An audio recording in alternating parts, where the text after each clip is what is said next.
जो good evening सभी के लिए। कैसे हो भाई आप लोग? उम्मीद करता हूं आप सभी बढ़िया होंगे। आज का ये वीडियो आप सभी के लिए बहुत ज़्यादा इंपॉर्टेंट होने वाला है, बिकॉज आज मैं आपको इस वीडियो में बताने वाला हूं 35 most important long questions, derivations या फिर 35 मोस्ट इंपॉर्टेंट टॉपिक्स जो कि बोर्ड एग्जाम में भाई आपको 20 से 25 नंबर देके जाने वाले हैं। ठीक है, तो ये वीडियो लास्ट तक देखना अगर आप चाहते हो वो सारी चीज़ें जानना जो कि फिजिक्स के पेपर में आपसे पूछी जा सकती हैं। कौन कौन से ऐसे टॉपिक्स हैं जो एग्जाम में आने वाले हैं, कैसे पूछे जाएंगे, वो सारा का सारा हम आज की वीडियो में डिस्कस करने वाले हैं बच्चों। तो आज मैं आपको ऐसे 35 मोस्ट इंपॉर्टेंट लॉन्ग क्वेश्चंस कह सकते हो या डेरिवेशंस कह सकते हो बताने वाला हूं पूरी बुक से। ये पूरी बुक के क्वेश्चंस हैं भाई। अगर आप ये तैयार कर लेते हो तो आपको 20 से 25 नंबर लाने से दुनिया की कोई ताकत नहीं रोक सकती भाई। ठीक है, आप 20 से 25 नंबर अच्छे से कवर करने वाले हो अगर ये सेशन आप लास्ट तक देखोगे तो। सेशन को लास्ट तक देखना पड़ेगा भाई, याद रखना, ऐसे ही नहीं मिल जाएगा सब कुछ। ठीक है, चलिए स्टार्ट करते हैं बिना देरी के। तो मैं आपको 35 डेरिवेशंस बताने वाला हूं भाई। तो उसमें पहला है हमारा, किसी वैद्युत द्विध्रुव के कारण अक्षीय स्थिति में किसी बिंदु पर वैद्युत क्षेत्र की तीव्रता का व्यंजक प्राप्त कीजिए। ये वो डेरिवेशन या लॉन्ग क्वेश्चन है जो एग्जाम में रिपीटेड है, बहुत बार पूछा गया है और 2024 में भी भाई किसी ना किसी सेट में आपको देखने को मिलेगा। हमारे ज्यादातर बच्चों को तैयार होगा। जिनको भी तैयार है एक बार जल्दी से बता दो कि सर हमको ये तैयार है भाई, जल्दी से कमेंट करो। 9 × 10⁹ 2p/r³ तो ये पहला डेरिवेशन है, लॉन्ग क्वेश्चन कह सकते हो जो आपको एग्जाम में देखने को मिलेगा। तैयार कर लिया है? कमेंट करो जल्दी से, इसको तैयार कर लेना जिन्होंने भी तैयार ना किया हो भाई। ठीक है, चलिए सेकंड भाई, किसी वैद्युत द्विध्रुव के कारण निरक्षीय स्थिति कह सकता है या फिर यहां पर हो सकता है बच्चा पार्टी अनुप्रस्थ स्थिति। अनुप्रस्थ स्थिति में किसी बिंदु पर वैद्युत क्षेत्र की तीव्रता का व्यंजक प्राप्त कीजिए। ये भी आप लोगों ने तैयार कर लिया होगा। E बराबर 9 × 10⁹ p/r³। ये निरक्षीय स्थिति या फिर अनुप्रस्थ स्थिति में वैद्युत द्विध्रुव के कारण वैद्युत क्षेत्र की तीव्रता का व्यंजक है। ये भी इंपॉर्टेंट है, इसको भी आप लोग अच्छे से तैयार कर लेना।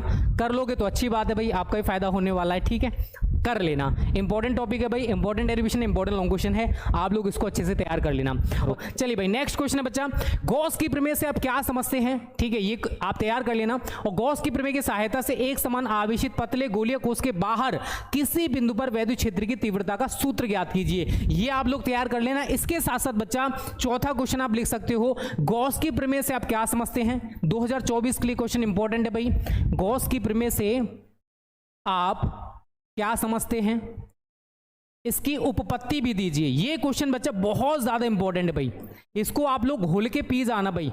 और कितने बच्चों को ये दोनों डेरिवेशंस तैयार हैं जो मैंने स्क्रीन पर लिखे हुए हैं? जल्दी से कमेंट कर दो। अगर आपको तैयार है बहुत अच्छी बात है, नहीं किए हो कर लेना भाई। ये भी इंपॉर्टेंट है और ये भी इंपॉर्टेंट है, क्योंकि जो टॉपिक्स मैं आपको बता रहा हूं ना, ये आपको एग्जाम में 20 से 25 नंबर देने वाले हैं भाई। 20 से 25 नंबर कोई छोटी बात नहीं होती है फिजिक्स में, एक एक नंबर का इंपॉर्टेंस होता है। 70 आउट ऑफ 70 लाना है ना, आपको सोच रखा है ना? हाँ या ना? हाँ ना, मेहनत करो। ठीक है, चलिए भाई आगे बढ़ते बच्चा पार्टी। नेक्स्ट है आपका, गॉस के नियम का उपयोग करके एक समान आवेशित अनंत समतल चादर। भाई 2024 के किसी ना किसी सेट में बच्चा ही रखा हुआ है, अभी लिखवा लो भाई, नोट कर लो, ये रखा हुआ है, अच्छे से तैयार कर लेना। बहुत इंपॉर्टेंट डेरिवेशन है, अच्छे तरीके से एकदम फीड वाला, दिमाग में फीड हो जाना चाहिए, वैसे तैयार करना। ठीक है, इंपॉर्टेंट है, फिर से बोल रहा हूं इंपॉर्टेंट है, फिर मत कहना दिनेश सर ने बताया नहीं था। 35 टॉपिक्स बता रहा हूं, 35 डेरिवेशंस बता रहा हूं जो कि आपको 20 से 25 नंबर देने वाले हैं भाई एग्जाम में। चाहते हो ना लास्ट तक देखना, स्किप मत करना सेशन को भाई। चलिए भाई आगे बढ़ते हैं बेटा अगले क्वेश्चन की तरफ। किसी वैद्युत द्विध्रुव की अक्ष पर स्थित किसी बिंदु पर वैद्युत विभव का सूत्र। तो अक्षीय स्थिति वाला इंपॉर्टेंट है भाई। निरक्षीय स्थिति उतना नहीं पूछा जाता बिकॉज वो उतना टिपिकल नहीं है, बहुत आसान है, 2-4 लाइन समझोगे आपका खत्म हो जाता है। कभी कभी पूछ लिया जाता है, सिद्ध कीजिए कि निरक्षीय स्थिति में वैद्युत द्विध्रुव के कारण वैद्युत विभव शून्य होता है। कभी कभी ठीक है, बाई मिस्टेक कभी पूछ लिया तो कर देना भाई, ज़्यादा टिपिकल तो है नहीं वो।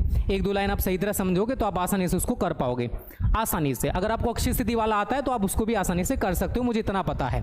ठीक है, और अक्षीय स्थिति वाला कितने बच्चों को तैयार है? विभव वाला जल्दी से मेरे को कमेंट करके बताओ भाई कितने बच्चों को तैयार है। हमने पढ़ा रखा बेटा V बराबर 9 × 10⁹ p/r²। आई थिंक हमारे सभी बच्चों को ये तैयार भी होगा, कर लेना अगर तैयार नहीं है तो। जो क्वेश्चंस आपसे नहीं हुए हैं, मैंने आपसे कल भी यही बोला था कि भाई डेरिवेशंस चैप्टर 1 से चैप्टर 4 तक देखो कौन कौन से आपको आते, कौन कौन से नहीं आते। जो नहीं आते उनको तैयार करो भाई। बिना मेहनत किए तो भाई आपके दिमाग में फीड होने वाले हैं नहीं, सीधी बात, नो बकवास। आपको पढ़ना होएगा, मेहनत करनी होगी, तभी आपके वो दिमाग में फीड होंगे। ये भी बात आप सभी याद रखना। तो मेरे को जल्दी से बताओ 5 तक कितने बच्चों को कितने डेरिवेशंस आते हैं। सभी बच्चे जल्दी से कमेंट करके मुझे बता दीजिए कि सर हमको इतने क्वेश्चंस तैयार हो गए हैं और सर बचे हुए हम तैयार कर लेंगे। जल्दी से कमेंट करो भाई, कर लो जल्दी से बेटा, इंपॉर्टेंट चीजें बता रहा हूं। आगे बढ़ते हैं। समांतर प्लेट संधारित्र की धारिता के लिए सूत्र, तो आई थिंक आप लोगों ने इसको तैयार कर लिया होगा बेटा। C बराबर एप्सिलॉन नॉट KA/D, और यहां पर आगे भी लिखा हुआ है कि इसकी धारिता को कैसे बढ़ाया जा सकता है। तो C का मान किस किस पर डिपेंड कर रहा है? C proportional K, C proportional A proportional A and C proportional 1/D। तो ये सारी चीजें करके अगर हम प्लेटों के बीच अधिक परावैद्युतांक का परावैद्युत माध्यम भर देंगे, धारिता बढ़ जाएगी।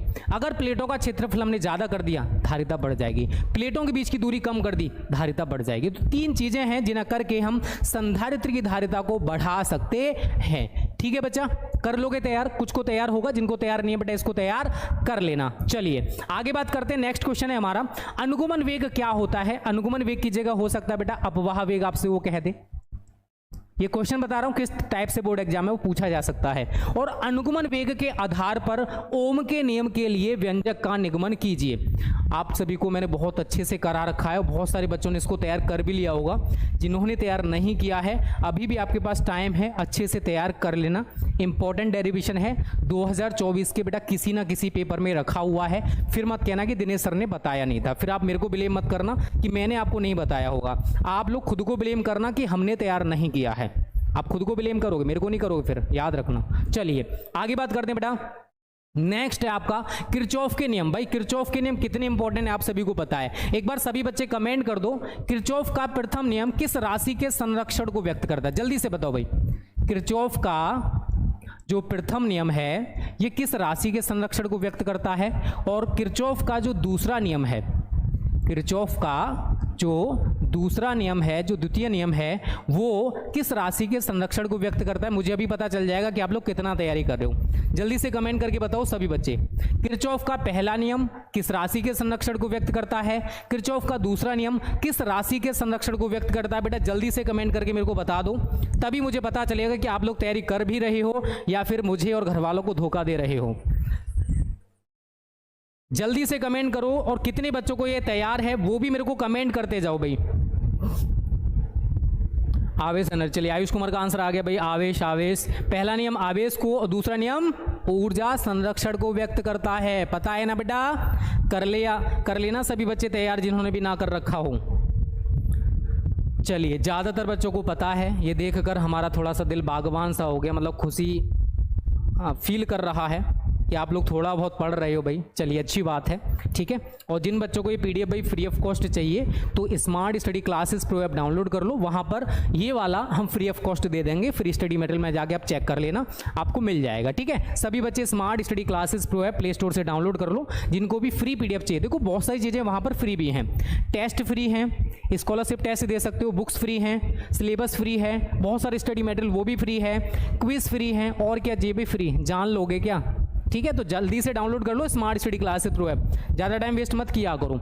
चलिए आगे बढ़ते हैं बेटा अगले क्वेश्चन की तरफ। नेक्स्ट है आपका किरचॉफ के नियम की सहायता से व्हीटस्टोन सेतु की संतुलित व्यवस्था में उसकी भुजाओं के प्रतिरोधों के बीच का संबंध स्थापित कीजिए। तो आप सभी ने व्हीटस्टोन सेतु का सिद्धांत पढ़ रखा है कि दो संलग्न भुजाओं के प्रतिरोधों का अनुपात शेष दो संलग्न भुजाओं के प्रतिरोधों के अनुपात के बराबर होता है, और इसका प्रूफ भी मैंने आपको पढ़ा रखा है और उम्मीद करता हूं हमारे सभी बच्चों ने इसको तैयार कर भी लिया होगा। जिन्होंने भी कर लिया है मेरे को कमेंट कर दो कि सर हमको ये भी तैयार है, नहीं है तो कर लेना बेटा तैयार, टाइम वेस्ट मत करो। नेक्स्ट है किसी धारावाही वृत्ताकार कुंडली के केंद्र पर उत्पन्न चुंबकीय क्षेत्र की तीव्रता का व्यंजक स्थापित कीजिए। तो आप लोगों को मैं चैप्टर 4 पढ़ा रहा हूं, ये चैप्टर 4 से पूछा गया क्वेश्चन है, क्योंकि मैं अभी जो बता रहा हूं चैप्टर 1 से चैप्टर 14 तक के 35 इंपॉर्टेंट टॉपिक्स बता रहा हूं जिनके ऊपर आपसे क्वेश्चंस पूछेगा ऐसे टाइप से, ठीक है।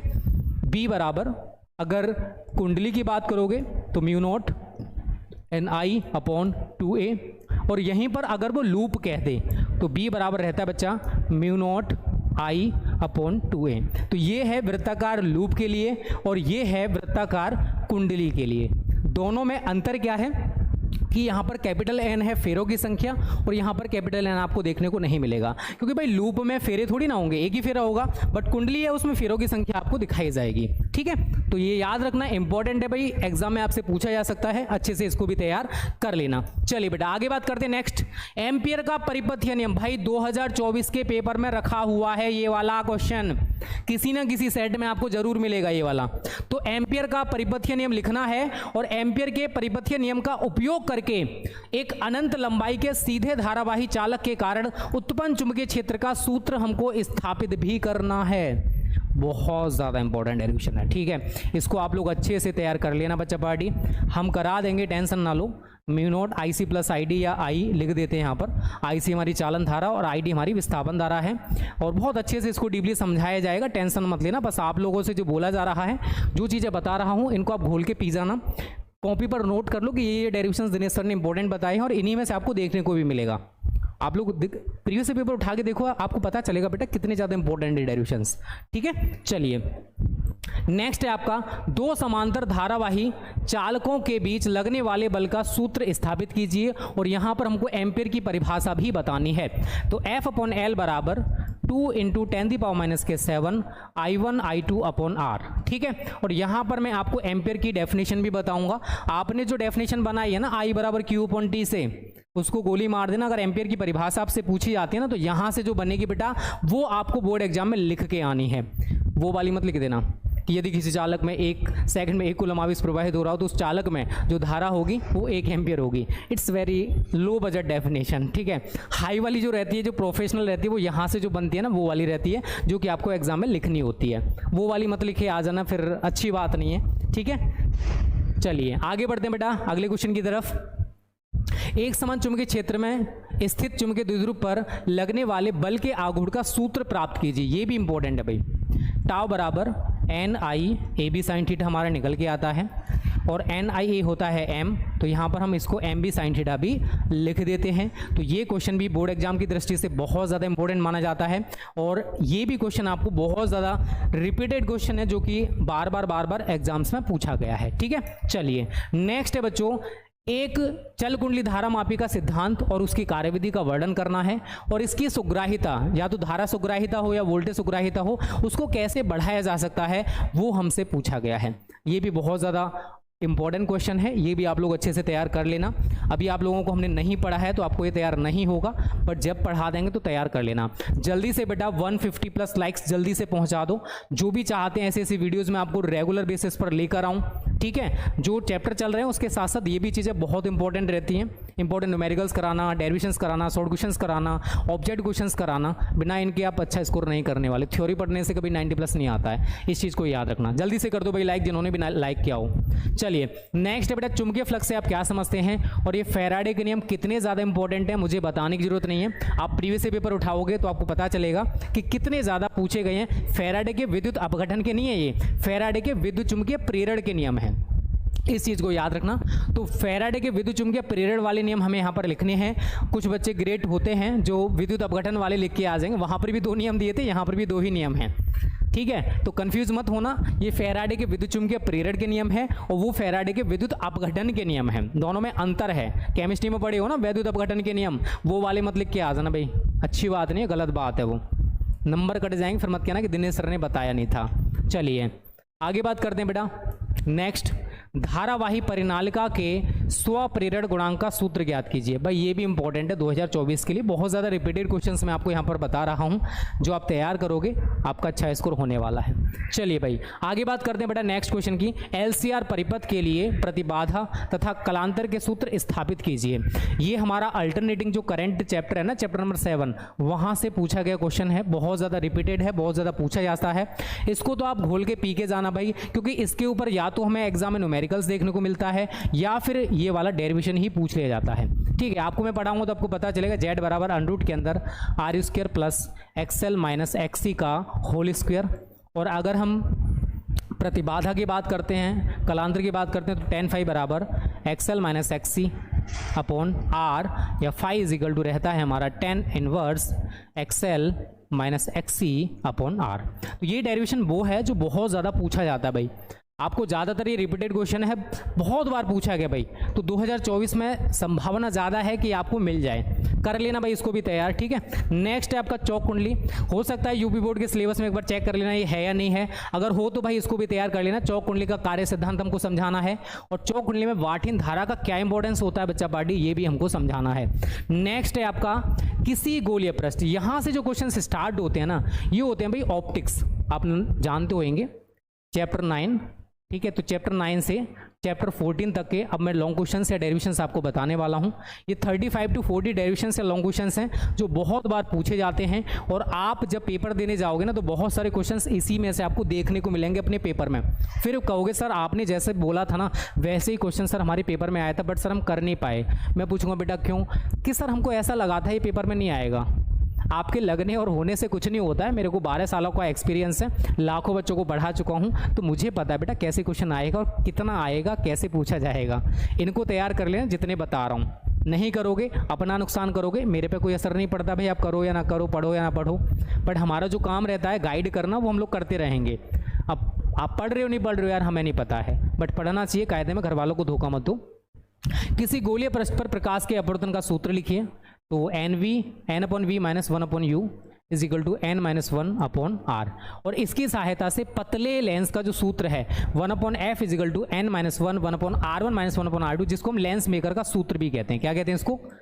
लेंस मेकर का सूत्र।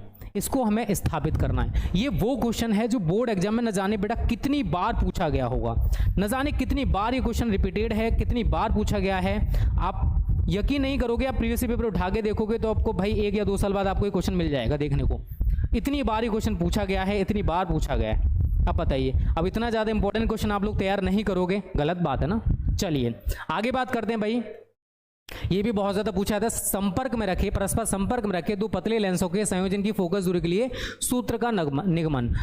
तो 1/f is equal to 1/f1 plus 1/f2 हमारे निकल के आता है, जबकि दोनों लेंस हमारे कैसे हैं? उत्तल हैं। अगर एक उत्तल और दूसरा अवतल है तो यहाँ पर माइनस चिन्ह आ जाता है और कुछ ज़्यादा चेंज नहीं होता है, ठीक है। इसको भी आप तैयार कर लेना। नेक्स्ट है भाई, प्रिज्म के पदार्थ के अपवर्तनांक का सूत्र अल्पतम विचलन कोण एवं प्रिज्म कोण के पदों में निगमित कीजिए, ठीक है। तो अपवर्तनांक n बराबर रहता है, ये आपने 10th में पढ़ा होगा, sine a plus delta m upon 2 बटे साइन a/2, ठीक है। और अगर हमारा प्रिज्म पतला रहता है तो डेल्टा m हमारे निकल के आता है n-1a। तो ये डेरिवेशन भी बच्चा पार्टी बहुत ज़्यादा पूछा जाता है, इसको भी आप लोग अच्छे से तैयार कर लेना। आपके पेपर में ये भी क्वेश्चन हो सकता है देखने को मिल जाए, क्योंकि रिपीटेड क्वेश्चन है जो आपको एग्जाम में बार बार देखने को मिलते हैं। आप अगर इनको तैयार नहीं करोगे तो नुकसान अपना करोगे। अंतिम प्रतिबिंब स्पष्ट दृष्टि की न्यूनतम दूरी पर बनने का किरण आरेख बनाइए। ये भी आप लोगों ने गलती से 10th में पढ़ा होगा, मुझे नहीं पता आपने पढ़ा है नहीं पढ़ा, बट 10th में है, पढ़ा है तो अच्छी बात, नहीं पढ़े तो भाई क्या कर सकते हैं, ठीक है। इसको भी भाई आप लोग अच्छे से तैयार कर लेना। एक परावर्तक दूरदर्शी, ये वाला बहुत ज्यादा इंपॉर्टेंट है 2024 एग्जाम्स के लिए भाई। इसको तो आप घोल के पी के चले जाना, आपको एग्जाम में मिल जाएगा, ठीक है। अच्छे से पी के जाना, बिकॉज इसका डायग्राम थोड़ा सा टिपिकल सा रहता है, बच्चे उसमें बड़े कंफ्यूज हो जाते हैं भाई। आपको कंफ्यूज नहीं होने का, मैं आपको बताऊंगा कैसे उसको बनाना है, आप आसानी से बना सकते हो इस चीज़ को। मैं जैसे बोलूँ मेरे को फॉलो करो, फिजिक्स में अच्छा स्कोर करा देंगे, 90+ चाहते हो जाएगा, बट खुद पर विश्वास लेके आओ भाई कि हाँ मैं 90+ लेके आ सकता हूँ, मेरे अंदर वो पोटेंशियल है, मेरे अंदर वो कैपेसिटी है कि मैं ऐसा कर सकता हूँ। इस चीज़ को याद रखना, खुद पर बिलीव भाई बहुत ज़्यादा ज़रूरी है। अगर आप कोई भी काम कर रहे हो, खुद पर बिलीव नहीं है, काम नहीं चलेगा। खुद पर बिलीव करना सीखो कि हाँ मैं ये कर सकता हूँ, मेरे अंदर इतना पोटेंशियल है, ठीक है बच्चा। तो ये भी इंपॉर्टेंट है बहुत ज़्यादा। जो बच्चे अभी तक एक लाइक करने में कंजूसी कर रहे हैं भाई, मत किया करो, बहुत एफर्ट लगाने पड़ते हैं, बहुत मेहनत करना पड़ता है। आपको लगता है कि भाई डायरेक्ट आके यहाँ पढ़ाने लग गए, बट इसके पीछे पीपीटी ये वो बहुत ज़्यादा काम रहता है भाई। तो हमारे मोटिवेशन के लिए एक प्यारा सा लाइक जरूर किया करो, एक शेयर भी कर दिया करो अपने प्यारे प्यारे दोस्तों के साथ। नहीं करोगे गलत बात है, भगवान देख रहा है भाई ऊपर से, ठीक है, कि सामने वाला बंदा इतनी मेहनत कर रहा है तुम्हारे लिए, और आप लोग एक लाइक करने में कंजूसी कर रहे हो, गलत बात है ना। अच्छे बच्चे हो ना, अच्छे बच्चे कैटेगरी में आते हो ना, कर दिया करो, कंजूसी मत किया करो, मेहनत करता है टीचर आपके लिए, ठीक है। चलिए भाई आगे बात करते हैं बेटा। हाइगेन्स के द्वितीयक तरंगिकाओं के सिद्धांत की विवेचना कीजिए। ये तो 2-3 नंबर में आपसे पूछ लिया जाता है, बट इसके आधार पर जो तरंगों के परावर्तन की व्याख्या है और तरंगों के अपवर्तन की व्याख्या है वो 5-5 नंबर में पूछे जाते हैं और भाई हर साल वो क्वेश्चन आपको जरूर मिलेगा। ये वेव ऑप्टिक्स के क्वेश्चन है बेटा जो बहुत ज़्यादा इंपॉर्टेंट है, बहुत ज़्यादा रिपीटेड है, बहुत बार पूछे गए हैं। ठीक है, इसके आगे के दोनों क्वेश्चन, एक ये परावर्तन की व्याख्या और ये अपवर्तन की व्याख्या, ये वो क्वेश्चन है बेटा जो आपको हर साल किसी ना किसी सेट में मिलेंगे और 2024 के पेपर में भी आपको जरूर मिलने वाले हैं। इनको आप लोग तैयार नहीं करके जाते हो तो सबसे बड़ी गलती करोगे, अपने पैरों पर कुल्हाड़ी मारने वाली बात करोगे। भाई मैंने बोला है, आप लोग तैयार नहीं कर रहे हो, किसका नुकसान करोगे? अपना करोगे। पेपर में आएगा आप छोड़ के आओगे फिर। और इतना ज्यादा सिंपल है कि आप थोड़ा सा भी दिमाग लगा लोगे ना भाई आसानी से हो जाएगा, मुझे इतना पता है। बस थोड़ा सा, भगवान ने बहुत ज्यादा दे रखा बट उसका यूज आप लोग नहीं करते हो, गलत बात है, कर लिया करो। ठीक है, तो आप उसी में से सारी चीजें देख पाओगे। चलिए भाई आगे बढ़ते हैं बेटा। यंग के, ये भी बहुत ज्यादा इंपॉर्टेंट है, यंग के 2 स्लिट के प्रयोग में किसी दीप्त फ्रिंज की केंद्रीय फ्रिंज से दूरी, इसमें हम दीप्त फ्रिंज की स्थितियां और अदीप्त फ्रिंज की स्थितियां निकालते हैं। दीप्त फ्रिंज के लिए निकालेंगे भाई x बराबर M D lambda upon D और अदीप्त फ्रिंजों के लिए निकालते हैं x बराबर m-1/2 D lambda upon D. और यहीं पर एक फ्रिंज चौड़ाई वाला रहता है w बराबर डी लैम्डा अपॉन डी। अभी आपको थोड़ा कम समझ में आएगा बिकॉज आपने पढ़ नहीं रखा भाई, और जब मैं पढ़ा दूंगा तो आपको पता चल जाएगा कितना ईजी है ये डेरिवेशन, आप खुद से कर पाओगे, इतना ईजी बना देंगे भाई आप सभी के लिए इसको। ठीक है, ये भी वेव ऑप्टिक्स का एक क्वेश्चन है जो बहुत ज्यादा रिपीटेड रहता है, यहां से न्यूमेरिकल्स भी आता है। ये भी है पतली झिर्री वाला, विवर्तन वाला है भाई, ये भी इंपॉर्टेंट है, ये भी आपको एग्जाम में देखने को मिलेगा बच्चा। नेक्स्ट है आपका, सिद्ध कीजिए कि किसी पारदर्शी पृष्ठ पर ध्रुवण कोण पर आपतित प्रकाश किरण के लिए परावर्तित व अपवर्तित किरणें परस्पर लंबवत होती है। तो यहां पर निकल के आता है IP + R बराबर 90 डिग्री। ये भी वेव ऑप्टिक्स का ही क्वेश्चन है। चलिए, ये हमारा मॉडर्न फिजिक्स है और ये पेपर में आपको जरूर देखने को मिलेगा, क्योंकि अगर हम मॉडर्न फिजिक्स की बात करें तो बस आप 4 से 5 से 6 क्वेश्चन ही देखोगे जो लॉन्ग क्वेश्चन हैं, या 7-8 मान लो भाई मैक्सिमम जो आपको देखने को मिलेंगे। भाई एग्जाम में रिपीटेड वही क्वेश्चन हर बार रिपीट होते रहते हैं। तो आइंस्टीन का प्रकाश विद्युत समीकरण 1/2 mv² max is equal to h nu minus nu naught. ये आइंस्टीन का प्रकाश विद्युत समीकरण है भाई। ठीक है, जो बहुत ज्यादा पूछा जाता है, आपको भी जब पेपर देने जाओगे ये देखने को मिल सकता है। अच्छा क्वेश्चन है, इंपॉर्टेंट क्वेश्चन है, बहुत बार पूछा गया है, आपके एग्जाम में भी ये पूछा जा सकता है। तो आप लोग भी इसको जल्दी से अच्छे से तैयार कर लेना भाई, जब भी मैं आपको पढ़ाऊँ। चलिए नेक्स्ट है भाई, बोर का परमाणु मॉडल, बहुत ज़्यादा पूछा था, तैयार कर लेना। ये वाला क्वेश्चन भाई 2024 में ऐसा कोई सेट नहीं होता जिसमें नहीं बनता है, या तो इसके ऊपर न्यूमेरिकल बनता है बच्चा, या फिर ये खुद ऐसे ही पूछ ले जाता है। हाइड्रोजन स्पेक्ट्रम की श्रेणियां, हाइड्रोजन स्पेक्ट्रम की बेटा 5 श्रेणियां हैं, लाइमन श्रेणी, बामर श्रेणी, पासन श्रेणी, ब्रैकेट श्रेणी, फुंड श्रेणी। इन सीरीज के ऊपर इतने ज्यादा न्यूमेरिकल्स आते हैं और इतने ज्यादा ये क्वेश्चन पूछा जाता है, तरीका थोड़ा डिफरेंट हो सकता है। हाइड्रोजन स्पेक्ट्रम दिख जाए, लाइमन, बामर, पासन, इनमें से कुछ दिख जाए, जो मैं आपको बताऊं वैसे आपको करना है क्वेश्चन को, अच्छे नंबर देके जाएगा, अच्छे नंबर मिलेंगे भाई। ठीक है, चलिए नेक्स्ट, पीएन संधि डायोड, ये बहुत ज्यादा पूछा जाता बच्चा, इसको आप बहुत अच्छे से तैयार कर लेना 2024 में। एक ये अर्ध तरंग दृष्टिकारी के रूप में और एक है पूर्ण तरंग दृष्टिकारी के रूप में, ये दोनों ही क्वेश्चंस बहुत ज्यादा पूछे जाते हैं। आप आगे देखोगे पूर्ण तरंग, ये भी इंपॉर्टेंट है, 2024 में अच्छे से तैयार कर लेना। फोटो डायोड संसूचक के रूप में बहुत ज्यादा इंपॉर्टेंट है बच्चा पार्टी। जेनर डायोड, ये क्वेश्चन बनता है, इसको तैयार कर लेना। लॉजिक गेट के ऊपर क्वेश्चन बनते हैं, इनको तैयार कर लेना। तो लगभग वही आप देखोगे ना, तो 35 to 40 डेरिवेशंस मैंने लगभग बताए हैं। अगर ये 35 to 40 डेरिवेशंस आप तैयार कर लेते हो ना, तो आपको एग्जाम में बहुत सारे क्वेश्चंस बेटा यहीं से देखने को मिलने वाले हैं। फिर बाद में मत कहना कि मैंने आपको नहीं बताया था, फिर गलती आपकी होगी कि आपने उनको तैयार नहीं कर रखा है। इनको तैयार कर लेना, लगभग 20 से 25 नंबर आपके डेरिवेशन से लॉन्ग क्वेश्चंस के कवर होने वाले हैं। इनके साथ साथ अगर आपका मन करता है कि सर हम और क्वेश्चंस अपनी तरफ से तैयार कर सकते हैं, कर सकते हो। मैंने मोस्ट इंपॉर्टेंट आपको क्वेश्चंस बता दिए हैं कि ऐसे क्वेश्चंस बन सकते हैं। अपनी तरफ से तो आपका मन करे भाई जितने क्वेश्चन चाहो उतने तैयार करो, मैंने मना थोड़ी किया है। जितना ज़्यादा पढ़ोगे उतना आपको फायदा होने वाला है, उससे नुकसान थोड़ी ना होगा।